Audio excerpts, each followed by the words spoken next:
Hello everyone. আজি এই ভিডিঅ'টোত মই ডিছকাছ কৰিম linear equations in two variables আৰু এই পাৰ্টটো হ'ল কোৱান্টিটেটিভ এপ্টিটিউডৰ কাৰণে অলপ ইম্পৰ্টেণ্ট কাৰণ আমি যদি ইকুৱেশ্যন ছল্ভ কৰিব নোৱাৰোঁ বা ইকুৱেশ্যনৰ আইডিয়া যদি আমাৰ ওচৰত নাথাকে তেতিয়াহ'লে আমি অলপ কোৱান্টিটেটিভ এপ্টিটিউডৰ কুৱেশ্যনছবোৰ ছল্ভ কৰিবলৈ অলপ টান পাম চ' কেইটামান কুৱেশ্যনছ মই ইয়াতে ভিডিঅ' ফৰ্মত এতিয়া প্ৰেজেণ্ট কৰিব খুজিছোঁ চ' কুৱেশ্যনছখিনি ষ্টাৰ্ট কৰাৰ আগতে মই আপোনালোকক ৰিকুৱেষ্ট কৰিম যে এই চেনেলটো ছাবস্ক্ৰাইব কৰি দিব আৰু ভিডিঅ'টো লাইক কৰি দিব তেতিয়াহে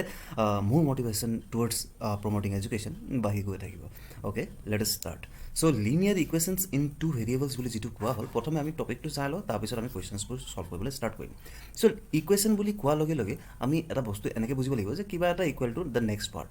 ছাপ'জ আমাৰ এটা নাম্বাৰ আছে এক্স আৰু সেইটো ইকুৱেল টু ৱাই হয় তেতিয়াহে সেইটো এটা ইকুৱেশ্যন হ'ব ইকুৱেশ্যন বুলি কোৱাৰ লগে লগে এই ইকুৱেল টু চাইন খুবেই ইম্পৰ্টেণ্ট যদি মই এক্স প্লাছ ফাইভ অকল লিখি থওঁ সেইটো এটা ইকুৱেশ্যন নহয় যদি মই x plus five equal to zero' বুলি কৈ দিওঁ তেতিয়াহে সেইটো এটা ইকুৱেশ্যন হ'ব কম্পালচৰি নহয় যে এইফালে মই জিৰ' বুলিয়ে ক'ব লাগিব ৰাইট চাইডে মই বেলেগ এটা নাম্বাৰো দিব পাৰোঁ যিকোনো নাম্বাৰে মই ইয়াত পুট কৰিব পাৰোঁ যিকোনো number so' that will be N equation হ'ল ইকুৱেশ্যন বুলি কোৱাৰ লগে লগে মোৰ লেফ্ট ছাইড থাকিব ৰাইট ছাইড থাকিব আৰু যদি ইকুৱেল টু চাইন যদি মাজত লাগি নাথাকে তেতিয়াহ'লে মই সেইটো এটা এক্সপ্ৰেশ্যন বুলি কৈ থ'ব পাৰোঁ বা মই এইটো এটা পলিনমিয়েল বুলি ক'ব পাৰোঁ অ'কে চ' যদি মই এটা পলিনমিয়েল লিখিলোঁ ছাপ'জ মই ইকুৱেশ্যনহে এটা লিখোঁ মই এটা ইকুৱেশ্যন লিখোঁ আৰু ইয়াত যদি মই চাওঁ ইয়াৰ ডিগ্ৰী কিমান চ' ডিগ্ৰী যদি সোধা হয় তেতিয়াহ'লে মই ইয়াত 1 বুলি ক'ব লাগিব আৰু যদি ছেইম ইকুৱেশ্যনটো যদি এই ধৰণে লিখা হয় x square plus five equal to zero' তেতিয়া মোৰ ডিগ্ৰী 2 হৈ যাব কি বুজিলোঁ মই যদি মোৰ ইকুৱেশ্যন হয় x cube plus x square plus five equal to zero' then in that case degree is 3 degree মানে কি হয় highest power of the variable so' সেইটো এটা ডিগ্ৰী হৈ যাব অ'কে মই এতিয়া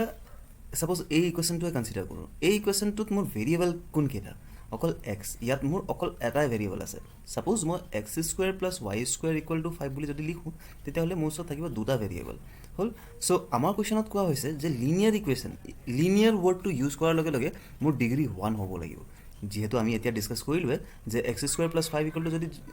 0 হয় তেতিয়াহ'লে মোৰ ডিগ্ৰী 2 হ'ব আৰু যদি x plus five equal to 0 যদি হয় তেতিয়াহ'লে ডিগ্ৰী মোৰ 1 হ'ব তো মোক কোৱা হৈছে যে linear equation in two variables so' two variables বুলি কোৱাৰ লগে লগে মই এক্স আৰু বেলেগ এটা ভেৰিয়েবল ইউজ কৰিব লাগিব ছাপ'জ মই ৱাই ইউজ কৰিলোঁ মোৰ ভেৰিয়েবল কোনকেইটা এক্স আৰু ৱাই যদি মই এই ছেইম ইকুৱেশ্যনটো মই লিখাত যদি অলপ চেঞ্জ কৰি দিওঁ ছাপ'জ 5x প্লাছ 4y তেতিয়া ভেৰিয়েবল মোৰ এক্স আৰু ৱাই হয় আৰু 5 আৰু 4 কি হৈ যাব কোএফিচিয়েণ্ট বুলি ক'ব লাগিব কোএফিচিয়েণ্ট বুলি মই ইয়াত ক'ব লাগিব ক্লিয়াৰ অ'কে এতিয়ালৈকে আমি কথাটো বুজিলোঁ যে লিনিয়াৰ ইকুৱেশ্যন কি হয় আৰু টু ভেৰিয়েবলছ বুলি কোৱাৰ লগে লগে তাৰ মানেটো কি হয় লিনিয়াৰ ইকুৱেশ্যন লিনিয়াৰ ৱৰ্ডৰ কাৰণে আমি ডিগ্ৰী 1 পালোঁ আৰু টু ভেৰিয়েবলছ বুলি কোৱাৰ লগে লগে আমি দুটা ভেৰিয়েবল ইউজ কৰিলোঁ বেলেগ বেলেগ ছাপ'জ আৰু এক্স আৰু ৱাই বুলি কৈছোঁ আমি এনেকুৱা কম্পালচৰি নহয় এক্স আৰু ৱাই বুলিয়ে কোৱাটো কিন্তু ভেৰিয়েবল হিচাপে যেতিয়া কনচিডাৰ কৰা হয় জেনেৰেলি এক্স ৱাই জেড এই তিনিটা ভেৰিয়েবলে কনচিডাৰ কৰে এনেকুৱা কোনো কম্পালচৰি নহয় আমি এ বি চি বুলিও লিখিব পাৰোঁ কিন্তু জেনেৰেল কেছত মেক্সিমাম কেছত কি কৰে যদি আমি a x plus b y plus c equal to 0 লিখোঁ তেতিয়াহ'লে এ বি চি আমাৰ কনষ্টেণ্ট হিচাপে কনচিডাৰ কৰে সেইটো ভেৰিয়েবল হিচাপে কনচিডাৰ নকৰে অ'কে এতিয়া আমাক কোৱা হৈছে যে the linear equation this has unique solution two solution infinitely many solution no' solution okay আমি চাই লওঁ ফাৰ্ষ্ট এইটো আমাৰ এটা লিনিয়াৰ ইকুৱেশ্যন কাৰণ আমাৰ ইয়াত পাৱাৰ 1 আৰু ইয়াতো পাৱাৰ 1 চ' ডিগ্ৰী 1 হয় সেইটো কাৰণে এইটো লিনিয়াৰ ইকুৱেশ্যন কিয় হ'ল কাৰণ এইফালে ইকুৱেল টু চাইন লাগি আছে অ'কে টু ভেৰিয়েবলছ বুলি কেলৈ কোৱা হৈছে কাৰণ ইয়াতে এক্স আৰু ইটোত ৱাই লাগি আছে সেইটো কাৰণে আমাৰ দুটা ভেৰিয়েবল বুলি কৈ দিয়া হ'ল অ'কে এতিয়া কথাটো হ'ল যে চলিউশ্যন ৱৰ্ডটো যে বাৰে বাৰে ইউজ কৰি আছে ইউনিক টু ইনফাইনাইট ন' সেইবোৰ পিছত চাম আমি কিন্তু চলিউশ্যন কি বস্তু চলিউশ্যন মানে কি ছাপ'জ মই x plus five equal two যদি 0 লিখোঁ তেতিয়াহ'লে মোৰ এক্সৰ ভেলু কিমান হৈ যাব -5 চ' -5 is the solution of this equation আমি কি বুজিলোঁ ইয়াত টোটেল কেইটা চলিউশ্যন পালোঁ আমি এটাই চলিউশ্যন পালোঁ কি -5 কাৰ x plus five equal to 0 ইয়াৰ আমাৰ এটা চলিউশ্যন হ'ল সেইটো -5 চ' আমি এটা বস্তু বুজি থ'ব লাগিব যে ডিগ্ৰী যদি 1 হয় তেতিয়াহ'লে চলিউশ্যনো এটাই হ'ব যেনে আমি এক্স প্লাছ ফাইভৰ আমি কি ক'লোঁ এটা চলিউশ্যন আছে আৰু সেইটো হ'ল -5 অ'কে যদি ডিগ্ৰী 2 হয় তেতিয়াহ'লে নাম্বাৰ অফ চলিউশ্যনো 2 হ'ব যদি ডিগ্ৰী 3 হয় তেতিয়াহ'লে নাম্বাৰ অফ চলিউশ্যনো 3 হ'ব চ' আল্টিমেটলি আমি বুজিলোঁ যে ডিগ্ৰী যিমান হয় নাম্বাৰ অফ চলিউশ্যনো একেই হয় অ'কে আমাৰ ইয়াত কোৱা হৈছে যে 3x minus 11y equal to 10 আমাৰ ডিগ্ৰী ইয়াত 1 হ'ল চ' সেই হিচাপে যদি আমি চাব যাওঁ আমি যদি কওঁ যে এটাই চলিউশ্যন হ'ব সেই এটা চলিউশ্যন যদি ক'বলৈ হয় তেতিয়াহ'লে 1 চলিউশ্যন বুলি জেনেৰেলি নিলিখে সেইটো ইউনিক চলিউশ্যন বুলি কৈ দিয়ে চ' আমি সেইটো ইউনিক চলিউশ্যনত টানিব লাগিব কিন্তু এই পাৰ্টিকুলাৰ কুৱেশ্যনত কি হ'ব আমি ক'ব লাগিব ইনফাইনাইটলি মেনি চলিউশ্যন আমি 1 চলিউশ্যন বুলি নকওঁ মানে আমি অপশ্যন এটো কাৰেক্ট বুলি নকওঁ আমি অপশ্যন চিটো কাৰেক্ট বুলি ক'ম কেলৈ তাৰ মেইন ৰিজনটো হ'ল আমাৰ দুটা ভেৰিয়েবল ইয়াত সোমাই আছে হ'ল ছাপ'জ মোৰ equation x plus Y equal to 5 এইটো এটা লিনিয়াৰ ইকুৱেশ্যন কিন্তু ইয়াত মোৰ নাম্বাৰ অফ চলিউশ্যন কি হৈ যাব ইনফাইনাইট হৈ যাব ছাপ'জ মই এটা এক্সাম্পল লওঁ 1 আৰু 4 যদি মই প্লাছ কৰোঁ তেতিয়াও 5 পাম 2 + 3 কৰিলেও 5 পাম 6 প্লাছ মাইনাছ 1 কৰিলেও 5 পাম। চ' আমি কি বুজিলোঁ, এগালমান চলিউশ্যন ইয়াতে ওলাই আহিলে। চ' সেইটোৱে মানে যে infinite number solution, infinite means many solution. So' যদি ভেৰিয়েবল এটাতে বেছি হয় তেতিয়াহ'লে আমি ক'ব লাগিব যে infinite number of solutions. Okay, next question আমাক দিয়া হৈছে 3x plus 10 equal to 0, 3x plus 10 equal to 0। Okay, ইয়াৰ আগত ছাপ'জ আমাক দিয়া হ'ল 3x minus 11y equal to 0। এই দুটা কেছত কি ডিফাৰেঞ্চ, এইটোত আমি ক'ম ইনফাইনাইট আৰু ইয়াত ক'ম আমি ওৱান চলিউশ্যন। কিয়? কাৰণ ইয়াত আমাৰ অকল এটাই ভেৰিয়েবল আছে। লিনিয়াৰ ইকুৱেশ্যন যদি হয় আৰু যদি এটাই ভেৰিয়েবল হয় তেতিয়া আমি ক'ম যে ওৱান চলিউশ্যন ইজ পচিবল, মানে we will get only one solution. If it is a linear equation আৰু যদি নাম্বাৰ অফ ভেৰিয়েবলছ মোৰ দেন ওৱান হয় তেতিয়া আমি ক'ম ইনফাইনাইট। এই বস্তুটো জানি থ'ব আৰু এইটো নোট ডাউন কৰি ল'ব। অ'কে, চ' এতিয়া আমি নেক্সট কুৱেশ্যনত যাওঁ। আমাৰ এই কুৱেশ্যনৰ আনচাৰ আমি গম পালোঁ যে এইটো এটা লিনিয়াৰ ইকুৱেশ্যন আৰু so' number of solution is one since we have only one variable, so' it will be a unique solution. Okay, next question, the solution of the equation this is. Solution আমি গম পালোঁ কোনটো value put কৰিলে আমি result এইটো পাম, right ছাইডৰটো পাম। চ' আমাৰ এক্সৰ ভেলু ইয়াত চাৰিটা দিয়া আছে, সেই চাৰিটা ভেলু ইয়াত পুট কৰিলেই হ'ল। চ' 0 পুট কৰক, মাইনাছ 2 ইনটু এই 2টো পুট কৰক, কিমান পালে 0 minus 4। So' 0 minus 4 is not equal to 4, this is not the solution. Okay, এতিয়া আমি ছেকেণ্ড অপশ্যনত যাওঁ। 2 আৰু 0 যদি পুট কৰোঁ, 2 minus 2 into 0, so' this is 2 minus 0, that is 2। আমি 4 নাপালোঁ, চ' আকৌ এইটো চলিউশ্যন নহয়। এতিয়া আমি থাৰ্ড অপশ্যনটো চেক কৰোঁ। থাৰ্ড অপশ্যনটো যদি আমি ইয়াত পুট কৰি দিওঁ কি পাম, মনত থ'ব সদায় প্ৰথমটো x হ'ব, ছেকেণ্ডটো y হ'ব, সেই বস্তুটো মনত থ'ব। চ' আমি যদি পুট কৰোঁ তেতিয়াহ'লে কি পাম, 4 মাইনাছ 2 ইনটু কি 0, সেই 0টো ইয়াত পুট কৰি দিওঁ। চ' দিছ উইল গিভ আছ 4 মাইনাছ 0, দেট ইজ 4। চ' আমি ৰাইট ছাইডৰটো পালোঁ। এবাৰ যদি ৰাইট ছাইডৰটো আপোনালোকে পাই গ'ল যে যদি কণ্ডিশ্যনটো ভেলিড হয় তেতিয়াহ'লে লগে লগে সেইটোকে মাৰ্ক কৰি থৈ দিব, সেইটো এটা correct answer. Next option, find the value of k if x equal to 1 and y equal to 2 is the solution of the equation. So 2 into 1, কারণ x value 1, plus 3 into y is 2 equal to k. So this is 2 plus 6 and k, 8 equal to k. So our answer is k, that is k is equal to 8. চ' যদি আপোনালোকে এতিয়ালৈকে কুৱেশ্যনৰ চলিউশ্যনবোৰ বুজি পাইছে তেতিয়াহ'লে ভিডিঅ'টো like কৰি দিব আৰু কমেণ্ট কৰি দিব যে বুজি পাইছোঁ। আৰু যদি বুজি পোৱা নাই তেতিয়াহ'লে কমেণ্টত জনাব কোনটো পৰ্চন বুজা নাই, মই সেইখিনি পৰ্চন আকৌ ডেছক্ৰাইব কৰিবলৈ চেষ্টা কৰিম। Point 3, 4 lies on the graph. So' সেইটো মানে কি, ইয়াতে আমি ভেলুটো পুট কৰিব লাগে 3 আৰু 4। চ' 3 ইনটু ছেকেণ্ড পৰ্চন y হয় বুলি কৈছিলোঁ, মই প্ৰথম পৰ্চনটো x হয় বুলি আগতে ক'লোঁ। চ' y ভেলু আমি 4 পুট কৰিলোঁ আৰু এইটো k into x, what is x year, it is 3 plus 7। ত' এইটো জাষ্ট পুট কৰিলেই হ'ল, 12 ইকুৱেল টু 3k প্লাছ 7, আৰু এই 7টো লেফ্ট ছাইডে আমি ট্ৰান্সফাৰ কৰি দিওঁ। So' this will be 12 minus 7, it is equal to 3k, that is 5 equal to 3k, and this is k equal to 5/3। আমি আনচাৰ পালোঁ 5/3। অ'কে, ইয়াতে আনচাৰ অলৰেডি মাৰ্ক কৰি থৈ দিয়া হৈছে, কিন্তু চলিউশ্যনৰ পেটাৰ্ণখিনিহে মই বুজাই গৈ আছোঁ কেনেকৈ ছল্ভ কৰিব লাগে। অ'কে, এতিয়া আমি নেক্সট কুৱেশ্যনত জাম্প কৰোঁ। The graph of the linear equation this cuts y axis. y axis বুলি যদি কয় তেতিয়াহ'লে সদায় x ইকুৱেল টু 0 কৰিব, আৰু যদি x এক্সিছ বুলি কয় তেতিয়াহ'লে y ইকুৱেল টু 0 কৰিব। এই বস্তুটো জানি থ'ব। অ'কে, আমাক কোৱা হৈছে যে y এক্সিছ মানে x ইকুৱেল টু 0, এইটো 0 পুট কৰি দিওঁ, মানে আপোনাৰ আনচাৰ b হ'ব নহ'লে c হ'ব, কাৰণ a আৰু d হ'ব নোৱাৰে, কাৰণ aত আমাৰ xৰ ভেলু নন জিৰ' নাম্বাৰ হয়, so' it is not possible. Okay, এতিয়া আমি যদি 0 পুট কৰি দিওঁ তেতিয়াহ'লে কি পাম, 2y equal to 2, so' that is y equal to 2/2, that is y is equal two 1, so' we have 0 and 1, this is the correct answer. Okay, next question, any point on the line this is of the form. Okay, আমি এনেকুৱা কেছত direct graph draw কৰিও চাব পাৰোঁ, কিন্তু আমাক ইয়াত আমি graph check কৰিব পাৰোঁ। x ইকুৱেল টু y যদি কয়, আমাক যদি x ইকুৱেল টু y বুলি যদি কৈ দিয়ে তেতিয়াহ'লে আমাৰ গ্ৰাফ এনেকুৱা হ'ব, এই ধৰণে যাব।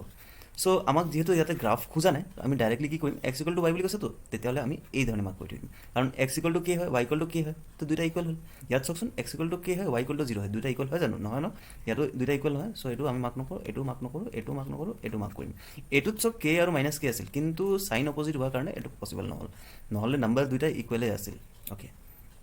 Next, the graph of x equal to 3 is a line. x equal to 3 বুলি কোৱাৰ লগে লগে এনেকৈ যাব, আৰু y ইকুৱেল টু 3 বুলি কৈ দিয়াৰ লগে লগে এনেকৈ যাব। চ' y ইকুৱেল টু নাম্বাৰ যদি হয় তেতিয়াহ'লে এইটো হ'ব, x ইকুৱেল টু যদি কিবা এটা নাম্বাৰ হয় তেতিয়াহ'লে এইটো গ্ৰাফ হ'ব। চ' আমি ক'ম যে parallel to y axis, parallel to x axis, ব'ল পেৰেলেল টু y এক্সিছ, এইটো correct, at a distance of 3 units from the origin, এইটো কাৰেক্ট। অ'কে, আমাৰ second option is the correct answer. আমি অলৰেডি গ্ৰাফ চেক কৰিলোঁ, in case যদি বুজি নাপাইছে তেতিয়াহ'লে ক'ব কমেণ্টত, মই নেক্সট ভিডিঅ'ত এক্সপ্লেইন কৰিবলৈ চেষ্টা কৰিম। In an equation y equal to mx plus c, m is slope, মনত থ'ব সদায়, এই এমটোক কোৱা হয় শ্লোপ বুলি। শ্লোপৰ আৰু এটা নামো আছে গ্ৰেডিয়েণ্ট বুলিও কোৱা হয়, সেইটো মনত থ'ব। আৰু যদি অলপ এডভান্স কৰি দিয়ে বস্তুটো তেতিয়াহ'লে এইটো টেন থিটা হৈ যাব আৰু গ্ৰাফত যদি ৰিপ্ৰেজেণ্ট কৰিবলগীয়া হয় তেতিয়াহ'লে এই পৰ্চনটোৱে টেন থিটা ৰিপ্ৰেজেণ্ট কৰিব and this is the slope of the line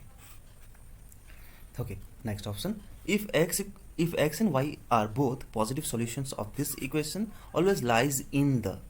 কি বুলি ক'ব লাগিব আমি first quadrant কাৰণ x and y are both positive solutions of the equation so it will lie in the first quadrant next a linear equation in two variables is of the form ax plus by plus c equal to 0 where a 0 হ'ব নোৱাৰে আৰু b 0 হ'ব নোৱাৰে